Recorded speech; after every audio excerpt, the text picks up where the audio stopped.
Welcome back to the deep dive. Okay, grab your notebooks maybe. Maybe get your cat ready for some psychic backup. Yeah, good idea. And definitely keep a tape measure handy for your fingers because tonight we are diving into something really wild. An event that was totally unscheduled, but wow, it turned out to be foundational, kind of terrifying, and honestly pretty funny too. That's exactly right. Tonight we're getting really granular, looking at the insights, the physical weirdness, and some really blunt metaphysical truths that came through in session 47. Which is from the early sessions, book 2 of the Seth Material. Correct. Recorded way back on a Friday night, April 24th, 1964. And our mission here really is just to pull out all that intense, super customized wisdom Seth dropped during this session. It was a really eventful, totally unplanned gathering. Yeah, we're talking finding out why one guy's hand suddenly swelled up. Right. Why another guest got accused of, what was it? Astronomical smugness. Astronomical. Love that. And why Seth thinks space travel, as we conceive it, is basically the most ridiculous idea ever. Okay, but before we get into all that, we absolutely have to give credit where it's due. Always. This incredible, mind-bending material comes from the Seth Material, and the publisher is the New Awareness Network. And just so you know, this deep dive, like all our explorations, is distributed completely free of charge. You can find it on all the major platforms. It's purely for educational purposes. And we really, really encourage you, especially if you're serious about this stuff, to actually study the Seth Material books yourself. And definitely visit the New Awareness Network website. Their bookstore is at sethcenter.com/early sessions. It's worth your time to dig deeper on your own. Absolutely. Okay, let's kick things off. Section 1.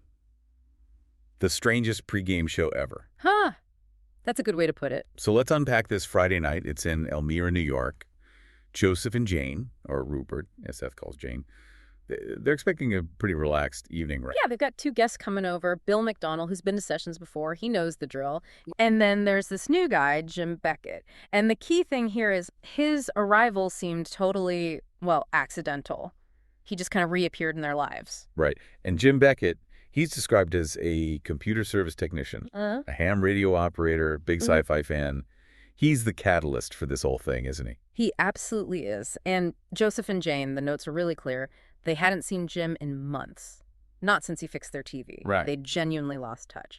So this idea that the meeting was just random, just chance, that's really central to the whole setup. And central to what Seth immediately blows up later on. Exactly. He debunks it right away. But, okay, even before Jim gets there, the vibe was already a bit heavy, wasn't it? Yeah. Joseph and Jane were dealing with some stress. Yeah, from the more mundane side of psychic research, you could say. Mundane psychic research. Well, compared to what was about to happen, they had just gotten this letter back from the American Society for Psychical Research, the ASPR. The dreaded response. Pretty much. The letter basically told them, look, stop sending us transcripts of your sessions. Unless they contain those specific details and protocols for psychic tests that Seth promised earlier. Wow. That's like a bureaucratic slap in the face when you feel like you're documenting something revolutionary. Totally. Like, no thank you unless you can do tricks on command. Yeah. And the notes say they were feeling somewhat at a loss, just decided to kind of let events take their course. And we need to keep that feeling in mind, that sort of mild professional disappointment, maybe a bit of resentment. Right. Because Seth was absolutely tuned into that. Oh, yeah. It comes back later. Big time. So this is where the evening just flips. It goes from, casual chat, waiting for a guest, to full-on paranormal event. Right. Joseph is just reading session 46 aloud to Bill. And suddenly he gets this really vivid, really weird physical sensation. Get this. A feeling of enlargement in the index and second finger of his right hand. Just those 2 fingers. So specific. Why the hand? Why not, like you said, a cold spot or a weird smell? Exactly. It's so localized. And this wasn't just, him thinking they felt bigger. No. Bill Macdonnell, the guest who was already there, he saw it. He confirmed those 2 fingers were noticeably fatter compared to the fingers on Joseph's left hand. That's the kind of detail that shifts it, doesn't it? From just an anecdote to something you could almost measure. And Joseph, being Joseph, the practical one, right, he immediately goes into documentation mode. They actually cut narrow strips of paper right then and there. To measure the circumference. Yeah, to measure the fingers during the sensation so they could compare later. That commitment to actually trying to quantify the bizarre, That's impressive. And it paid off, because the verification later is solid. Joseph checked the measurements after the session. The second finger, which felt the most swollen, had measured 2 3/8 inches during the feeling. Okay. Afterwards, it measured 2 1/4 inches. Whoa. That's a measurable, spontaneous 1/8 of an inch shrinkage. Exactly. As the energy or whatever it was subsided, that's temporary mass creation or displacement or something measurable. Wild. And at the exact same time this is happening with Joseph's hand. The cat goes nuts. Willie the cat, their usual psychic barometer. He started to charge about the premises in a most active display. Like he was plugged into the same energy surge. It makes sense, though, doesn't it? Animals often seem more sensitive to that stuff. Absolutely. So you've got the cat sensing the energetic arrival, and the medium, Joseph, experiencing this very physical, localized symptom of it. It's a fascinating link. Okay, so the atmosphere is charged. We've got psychic research stress, a literally swelling hand, a frantic cat. Quite the pre-game show.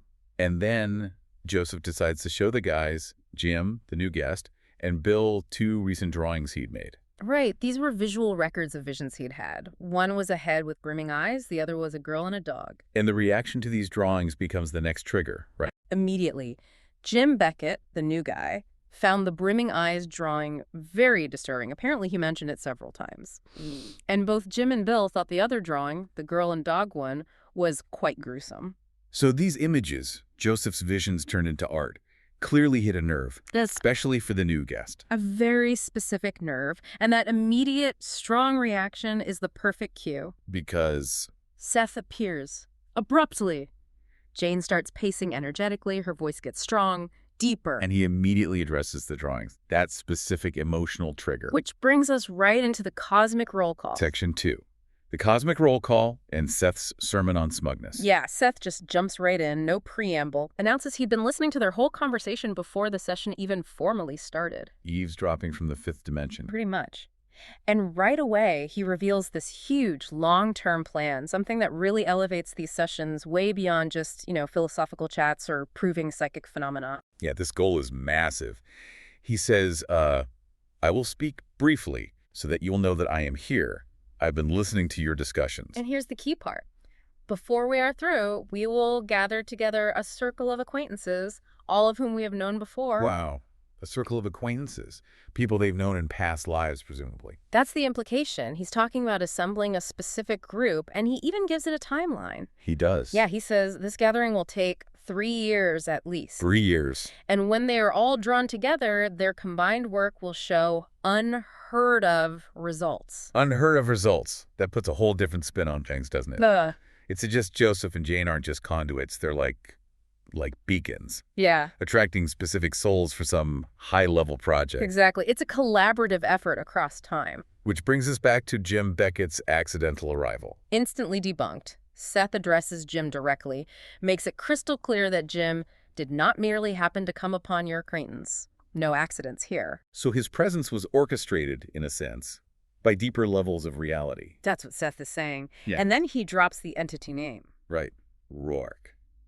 Roarck. And he confirms that Roarrock's deeper self, his entity, remembers the past times they all shared together.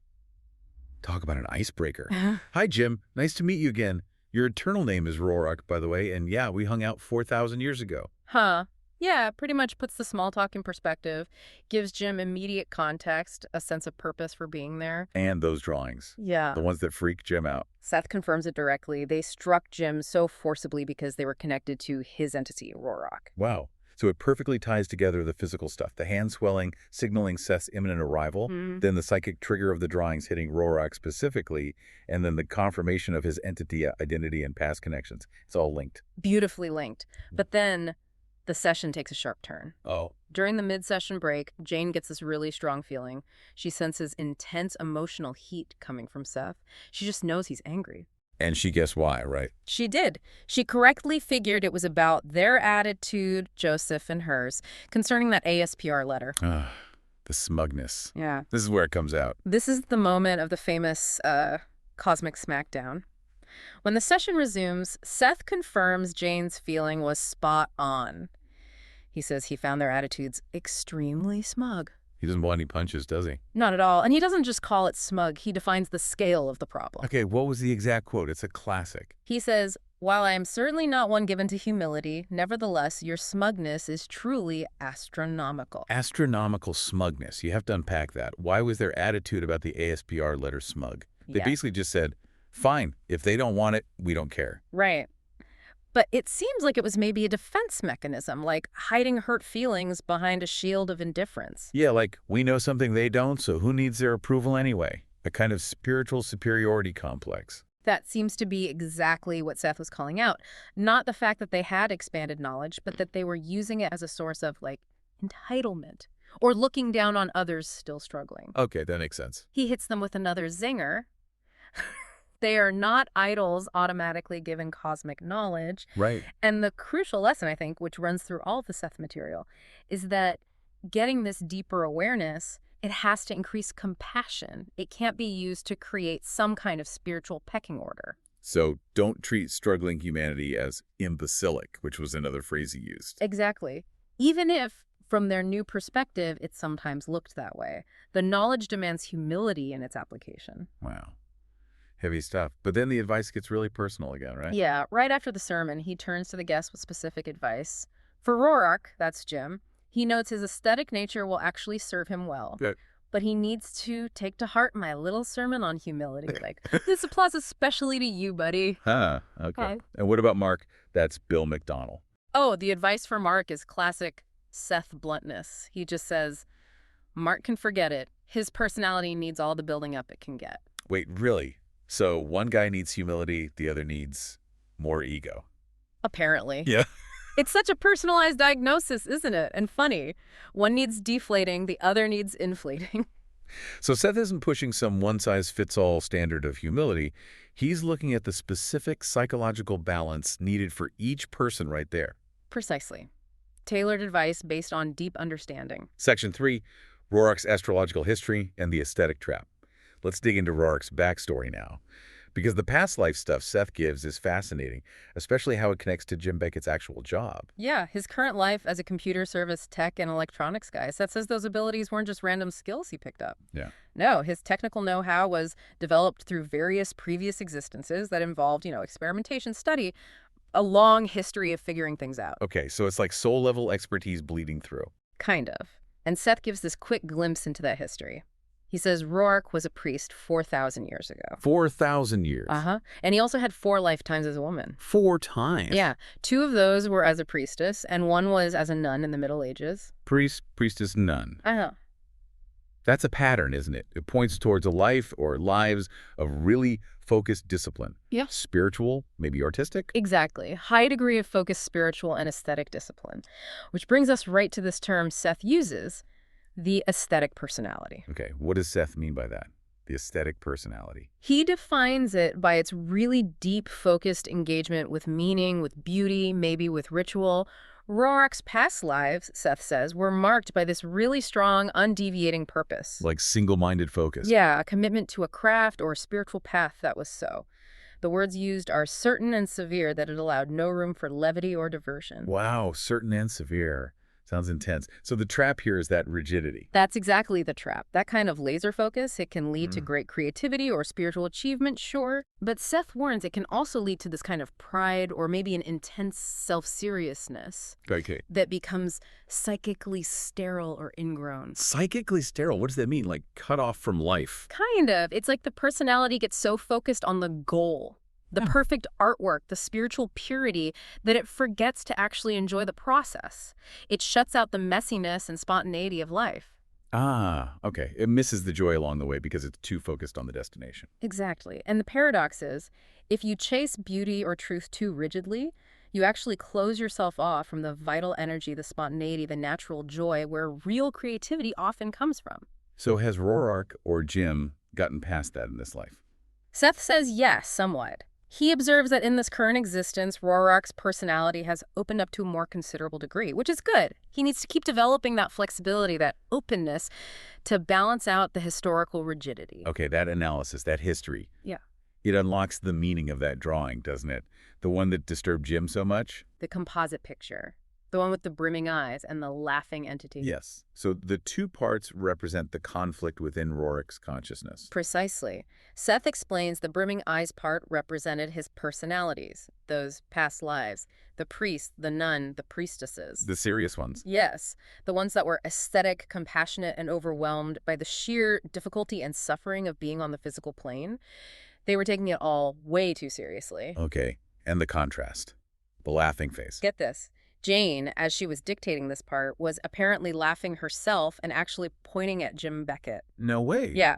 That laughing face, Seth said, represents Roark's overall entity, his higher self, you might say. And why is the entity laughing? It's laughing with this overwhelming mirth and compassion at the sheer, utter seriousness of its own personalities down here. Wow. Laughing at its own seriousness. Yes. But not like mocking laughter. It's compassionate mirth. The entity sees the personality tying itself in knots, being so rigid and earnest. That it closed out joy and freedom and the pleasures of nature on your plane. Right. All in the pursuit of some severe aesthetic purpose. From the entity's broader perspective, the personality's solemn death grip on purpose is just inherently funny. It's like a cosmic reminder to lighten up. Your higher self thinks your drama is hilarious, but in a loving way. Exactly. Relax, enjoy the ride a bit more. That seems to be the message embedded in that vision. Section 4. Metaphysics. Camouflage and consciousness. Okay, so as fascinating as all that personal history for Roarck is, Seth always seems to pivot, doesn't he? Especially with new people there. He goes broad, goes metaphysical. He really does, and he uses this session to deliver a really fundamental warning about the nature of the Seth material itself. He talks about the distortion of truth. Right. This is super important for anyone digging into this stuff. What's the core idea here? He states it very clearly. Truth itself, pure truth, contains zero distortions. It just is. Okay. But the material he provides, the stuff coming through Jane, must contain distortions. It's unavoidable. Why? Why must it be distorted? Simply, merely in order to make itself exist at all on your plane. To be perceived by us. In our reality system, it has to be filtered, translated. So even this incredibly high-level wisdom, we have to treat it as like a metaphor, something conditioned by our own human limitations. Essentially, yes, in translation. And he explains how that translation happens. How? He says he has to use the medium's subconscious, that's Rupert, Jane, her knowledge base, her vocabulary. He has to use phrases with which your minds are somewhat familiar. So the pure inner data, the raw knowledge. It has to don the attire of your plane. That's the phrase he uses. Don the attire of your plane. I like that. It's like pouring pure energy into a specific container. It takes the shape of the container. That's a great analogy. The essence is there, but the form it takes is shaped by our reality, our minds, our language. Okay, but that's a huge caveat, isn't it? If Seth himself admits the material is inherently distorted just by showing up here, how can we fully trust anything he says? Like about reincarnation or space being camouflage. And that's precisely why he insists they must never consider him an infallible source. Even though in the same breath, he claims the material is more valid than any material possible on your plane. It's a paradox. So the goal isn't to create a new dogma, a new infallible Bible. No. The goal is to recognize that all information we receive within physical reality is filtered.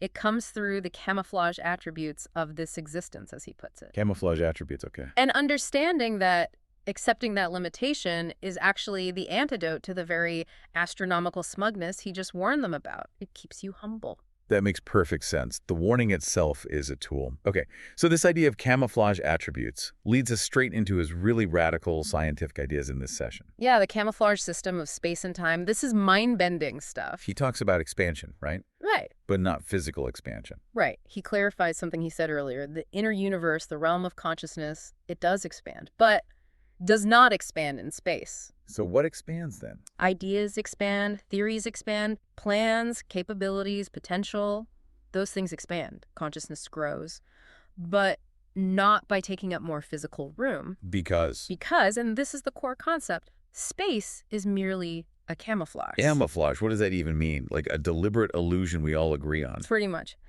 Seth explains that space, as we perceive it, distance, separation, 3 dimensions, it's constructed subconsciously. Us. by our collective inner consciousness, using what he calls mental enzymes. Mental enzymes, like psychic software code. Yeah, kind of like that. Specialized psychic programming that projects the illusion of a stable, external, spatial landscape. Why? Why do we do that? So that we, as individual personalities, can have a stable playing field. So we can focus on specific interactions, specific lessons, without being overwhelmed by the simultaneous reality of everything. Distance is a feature of the program, not a fundamental reality. Okay, my brain hurts a little. Yeah. So we mentally manufacture space, and we collectively agree to perceive it as real, solid, external. That's the idea. Well, if that's true, then our whole approach to science, especially something like space travel, it's completely backward, isn't it? Absolutely. Seth argues if distance is just perceptual camouflage, a product of mental agreement, then it is ridiculous to develop camouflage vehicles that to deal with camouflage space. Right. Why build these incredibly complex, expensive rockets camouflage vehicles to travel through an illusion camouflage space? It's like trying to win a video game by physically climbing onto your TV screen. You're using the wrong tools for the wrong reality. So the solution isn't better rockets, it's changing our perception. Exactly. The solution is perceptual, not technological. Mm-hmm. Realize the camouflage is camouflage, and the barrier it represents just dissolves. Poof. Easier said than done, I imagine. Oh, for sure. Yeah. But Seth gives a first step, a tangible way to start dismantling that camouflage barrier. Which is? The deliberate use of psychological time. Okay, that's not just feeling like time speeds up or slows down, right? No, it's deeper than that. He means consciously manipulating our fundamental perception of duration. Learning to stretch or condense subjective time, which allows consciousness to potentially bypass the space barrier. How does that work? How does changing time affect space? Well, if space is created by our perception of sequential moments like frames in a movie creating the illusion of movement and distance, then if you can alter your perception of those moments, alter psychological time, you alter the perceived space, you can potentially step outside the sequence. Wow, okay. That's critical background for understanding Joseph's experiment later on. Definitely. But Seth also connects this to something else practical, proving reincarnation. How does psychological time link to proving reincarnation? He suggests that training people to enter a light self-induced trance state, which involves mastering psychological time to some degree, and then using age regression techniques could provide solid proof, accessing verifiable past life records. But he warns against using traditional hypnosis, right? Yeah, he calls hypnosis a poor tool. Why? Hypnosis is often used for past life regression. His concern seems to be about suggestion. Hypnosis often relies heavily on the hypnotist's conscious will and guidance, which can easily implant suggestions or distort the memories being accessed. So it contaminates the data. Potentially, yes. The self-induced trance, linked to mastering psychological time, is supposedly cleaner. It bypasses the need for external suggestion, allowing for more direct, less filtered access to those inner records. So he's basically offering a roadmap for a different kind of psychic research, one based on inner control, not external manipulation. Exactly. A way to potentially verify reincarnation without the pitfalls of traditional methods. Section 5. Practical guidance, unsolved problems, and personal experiences. Okay, so we've had the deep metaphysics, the warnings about smugness. Now Seth pivots back again, doesn't he? Back to the really personal and practical stuff. Yeah, he demonstrates his ability to provide really specific, actionable intel. He gives Bill Macdonnell Mark a psychic clue about a painting he'd lost. Right, Bill had lost a painting somewhere. And the details Seth gives are almost like detective clues. Totally. First, he confirms the painting is okay, it's undamaged. That's good news. Okay.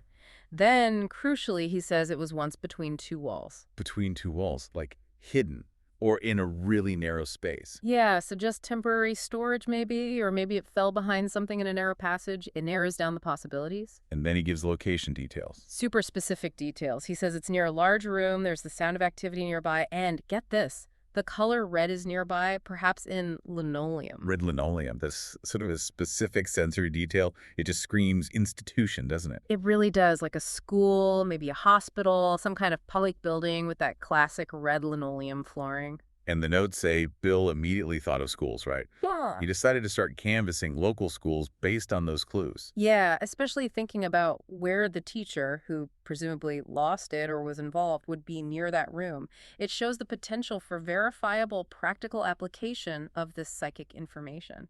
It's amazing how Seth just switches gears like that. From cosmic camouflage to red linoleum. It's part of what makes the material so compelling, that blend. Now remember, Seth gave opposite advice to Mark, needs building up, and Roarck needs humility. Yeah, one needs ego inflation, one needs deflation. Despite that, Seth then reveals that their deeper entities, Mark's and Roark's, are actually similar to some startling degree. Really, even though their personalities seem opposite in that way. Apparently so. And he points out a specific parallel challenge they both share in their current lives. A challenge, interestingly, that Seth says Joseph and Jane, Rupert, have already navigated successfully. What's the shared challenge? He says both Mark and Roarck are involved with practical considerations involving women. Relationship stuff, basically, or practical life partnership issues. Seems like it. So even though their personalities manifest differently, one needing confidence, the other humility, their underlying energy patterns, their core life lessons in this area, are actually aligned. That's fascinating. Shows how surface personality isn't the whole story. Not even close. And speaking of details, we get this small but satisfying little correction. Remember, Roarck was a nun in the Middle Ages. Yes. Well, Bill Macdonnel, in his notes, had apparently written down monk instead of nun. Oh, a simple mistake. Yeah, but Seth actually pauses the session to clear it up. He explains that Bill subconsciously substituted monk for priest because he knew Roarck had been a priest in another life he shared with him. So his mind just made the swap priest for monk instead of remembering nun. Wow. Seth corrects the note-taking. That shows incredible attention to detail. Even the errors are data points. Exactly. The small things matter in this kind of work. Okay, let's loop right back to the very start of the session weirdness. The hand swelling. Joseph's measurably fatter finger. Yes. Joseph asks Seth directly, why the hand? What caused that? And Seth confirms first off that the cat, Willie, definitely sensed his presence arriving. Willie was the advanced warning system. Okay, the cat sensor. But the swelling itself in Joseph's hand was a direct physical symptom. A symptom of the workings of one particular inner sense that Joseph himself was using, maybe unconsciously. So the swelling proved Joseph was psychically tuning in? Yes. It proved Joseph sensed Seth's arrival energetically, just like Roarck later sensed his own entity connection when he reacted to the drawing. The swelling was like an involuntary physical confirmation receipt for psychic contact. Okay, that makes sense. It connects the phenomena back to the individuals involved. Now, here's where the metaphysics gets tested in a really practical and kind of funny way. Joseph's experiment. Yes. A few days later, Monday, April 27th, Joseph decides he's going to try out this psychological time concept Seth talked about. Put it to the test. What was he trying to do? He was lying on the bed, trying to achieve what he called a natural, pleasant waiting state. Maybe with a little side thought about levitation. Ambitious. He was actively trying to practice that shift in consciousness Seth described. The key to bypassing space, right? Right. Manipulating psychological time to break the camouflage barrier. And the result was, well, not levitation, but something maybe even weirder. What happened? He just found himself, consciously, lucidly, standing in the doorway of an office building in New York City. What? Just like that? Displaced? Yep. He even recognized the area, possibly near Carnegie Hall, from like a decade before. So he wasn't just displaced in space, but possibly time, too. Wow. That's a direct demonstration of consciousness overcoming the space-time camouflage, isn't it? It seems like it. He was fully lucid, just observing the scene. What did he see? Something totally mundane but vivid. A slim girl with long black hair wearing a yellow silk-like blouse. And she was struggling to open a narrow window. Okay, just a random slice of life from another time and place. Exactly, capturing that fleeting, specific detail. But then, Joseph's internal monologue kicks in. And this is where the humor lies, and maybe why the experiment ultimately stalled. What did he think? He sees the girl struggling with the window and thinks, hey, I can help her. Not only that, uh-oh. I'll do it while I'm standing right here by mental power. Yeah. She'll be surprised. The ego jumps in. Totally. His intention shifts. It goes from just being there, experiencing pure conscious displacement, to trying to do something. Trying to exert his mental power over the physical plane to impress the stranger. Which brings back the exact kind of focus on external results and, dare I say, maybe a touch of that aesthetic rigidity Seth warned Roarck about. Yeah. Wanting to perform. Could be. The window, needless to say, did not open. Of course not. He never moved, the window stayed shut, and then suddenly he just came to back in his bed, realized 15 minutes had passed, and he had zero conscious memory of actually lying there during that time. So it was a failed attempt at psychic intervention. Definitely failed at opening the window. But actually a successful spontaneous jump through psychological time and space. The failure with the window is almost the lesson, isn't it? How so? Focusing on the effect he wanted to create, opening the window, instead of just maintaining the state of being in psychological time. That focus on the external probably grounded him right back into the camouflage system, pulled him back to his body. Ah, that makes sense. The moment he tried to manipulate the illusion using the illusion's rules, the illusion snapped back. Fascinating. Hashtag tag outro. You know, Session 47, when you really break it down like this, it's just extraordinary. It weaves together the cosmic and the incredibly personal so seamlessly. It really does. You get a scientifically documented physical anomaly, that hand swelling. Which served a metaphysical purpose, proving contact. Right, and that's immediately followed by this intense philosophical lecture about astronomical smugness. It covers so much ground. The core lessons that come out of it are just so powerful, I think. First, definitely that need for humility. Yeah, the astronomical smugness point. Having expanded knowledge isn't about status. It's a responsibility. You can't use it to feel superior. Exactly. And second, this really radical and ultimately freeing idea that reality isn't fixed. Space and time as flexible, subjective camouflage systems, built by our own mental enzymes. Which means distance, separation. It's fundamentally an illusion we construct by agreement. That's huge. And finally, there's that really comforting aspect, isn't there? The idea that our encounters, like Jim Beckett just showing up, Yeah.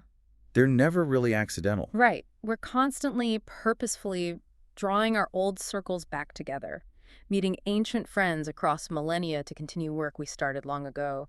There's a deep sense of purpose behind it all. So, thinking about all that, especially the camouflage idea, Yeah.